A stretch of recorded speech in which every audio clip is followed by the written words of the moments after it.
first award. Let's talk about Coach of the Year. So there's three finalists for each one. So you have Tom Thibodeau for the New York Knicks, Quinn Snyder for the Utah Jazz, and Monty Williams for the Phoenix Suns. My favorite to win it is Monty Williams. I think he deserves it because, like, all of these guys were very successful, but the league hates Tom Thibodeau. Like, people hate him. Yeah, I don't think it's Tom Thibodeau. I'm leaning towards Quinn Snyder. See, the reason I would give it to Monty Williams over Quinn Snyder, they had very similar records this year. It's just that Quinn Snyder has been successful already the past couple of years, and they like to give it to people who are, like, they usually, if the records are similar, they'll usually give it to Yeah, like Nick Nurse got it last year. Yeah. Yeah, so Monty Williams took the Suns, who were, like, borderline playoff team last year, but before that were never borderline playoff team, and now they are I know they don't take playoffs into consideration, but they're beating the Lakers. Second best record in the NBA. And he's getting so much out of those young players. Like, I think that's one of the things to look at it. Like, Quinn Snyder's got a lot of vets on his team, which are easier to coach. Monty Williams is getting a lot out of some young guys. Yeah. I like Monty Williams here. The league hates Thibodeau, but I mean, if they didn't, I would actually probably pick Thibodeau. Just because I did not expect this out of the Knicks at all. But yeah, they're not going to have Thibodeau. Thibodeau's not going to win, so I'm going to go with Williams. So Doc Rivers didn't even get a thought on this either for the 76ers? No, he's not. I think he was top 5. Ty Lue for the Clippers? I don't think he was a finalist. No, they just had the 3 finalists. 3 guys are the finalists. They got him down to the 3 finalists for all the awards. Okay.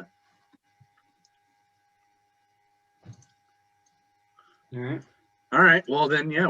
I mean, I definitely could see it being Monty Williams. I think he's actually the favorite too, from what I saw. But yeah, I would like to see Quinn Snyder do it, but we'll see. I think he deserves it. Like, he certainly deserves it. But all right. Next up, Rookie of the Year. Finalists are LaMelo Ball, Anthony Edwards, and Tyrese Halliburton. No Emmanuel Quickly? No Emmanuel Quickly. Okay. So LaMelo Ball got hurt, but he's probably still the front runner. Yeah. I still think Anthony Edwards deserves it. He's been on a terrible team, and he's doing great on that terrible team. I think Edwards deserves it, but I think Ball's going to win it. Yeah, I'm also probably going to go with Ball, but Edwards is definitely close. Weren't we talking like a month and a half ago about like Sadiq Bey maybe winning it because Ball was hurt? He was top 6. Yeah. Top 5 in voting, I think Sadiq Bey was. Like, he was one of the possible finalists. Yeah, I think so. If Ball never got hurt, I don't think I'd have a problem with him winning it. But I think Ball's going to win it based off of he's just got the flair. Yeah. He's, out there. Media loves him. Yep. Yeah. And he's I think we're all probably unanimous on Ball. He basically had it wrapped up since the first day of the season.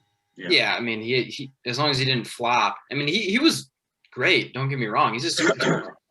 But yeah, I think Edwards overall his whole season has been better. Yeah. Okay, moving on to Defensive Player of the Year. Guards continued to get snubbed in this category. Garbage. You have, because I don't count Ben Simmons as a guard. You have Rudy Gobert, Ben Simmons, and Draymond Green as the 3 finalists. Miles Turner from the Pacers? No. Nope. I think Drew Holiday should have got, like, I think he's just Drew Holiday and gosh, why can't I think of his name? Marcus Smart have been the 2 best defensive guards for like 5 years. Yep. But they never get finalist votes. They don't have like tangible stats. I mean, obviously that's the thing. Like, you have to have blocks per game. Blocks. Yep. Yeah. So yeah, you have Rudy Gobert, if he won this year, would tie for 3rd with Dwight Howard for most Defensive Player of the Year awards. Yeah, I'm gonna go with Gobert. I don't want to pick Draymond Green for this. So yeah, I think it's gonna be Gobert. Yeah, I think it's gonna be Gobert too. I think Draymond Green and Ben Simmons are 2 of the most defensively adaptable players. Like, Draymond Green can guard all 5 positions. Yep. He legitimately can. Like, he has enough quickness to guard guards. He's got enough bullishness and size to guard centers and all the forwards. Ben Simmons, I don't think he can really guard centers, but he can guard every other position. Yep. But Rudy Gobert just has the advanced stats. He just has won it so many times that it's really hard to like pick anyone else. Like, he reminds me, I think he'll win 4 like Ben Wallace did, just because there's no one else who's as defensively gifted in the league. Yep. I still think Marcus Smart and Drew Holiday should be finalists. I know Marcus Smart got hurt this year, so it wasn't going to be this year, but yeah. Okay, Yeah. and then we have finally the MVP. The finalists are Nikola Jokic, Stephen Curry, and Joel Embiid. I'm going with Steph. Yeah, Steph's tough. I think Steph was a favorite until like 2 weeks ago, and just Nikola Jokic is kind of jumping out at me. What he's able to do as a center, swap between center and power forward. Like, he's talented. Mm-hmm. Hitting threes, hits his free throws, mid range. Like, obviously a big man in the middle. Like, if they truly don't consider playoff performance, Steph Curry should win this award. In my opinion, this year. Jokic did really well in the regular season. I mean, obviously, Curry. Well, they all did really well in the regular season, but Steph Curry this season, he won he was better than his year he won it. Like, actually significantly better. Like, insane year, just incredible year. And, points wise, his field goal percentage, 3-point percentage, like, that was all spot on. Jokic, for like a guy his size, able to do all the things he did with points and shooting and field goal percentage and defense, like that. All around, I feel like that's why I say Jokic. But I mean, yeah, it's for sure. I don't think it's Embiid by any chance. Yeah, if Embiid would not have gotten hurt, I think it would have been Embiid. Sure. He was just unstoppable. Like, he was just getting whatever he wanted from anybody, but he just got hurt and he couldn't. Just didn't play the full season. I think Steph Curry is a really spicy pick. I think this is going to be a close race, but I really think it's going to be Nikola Jokic.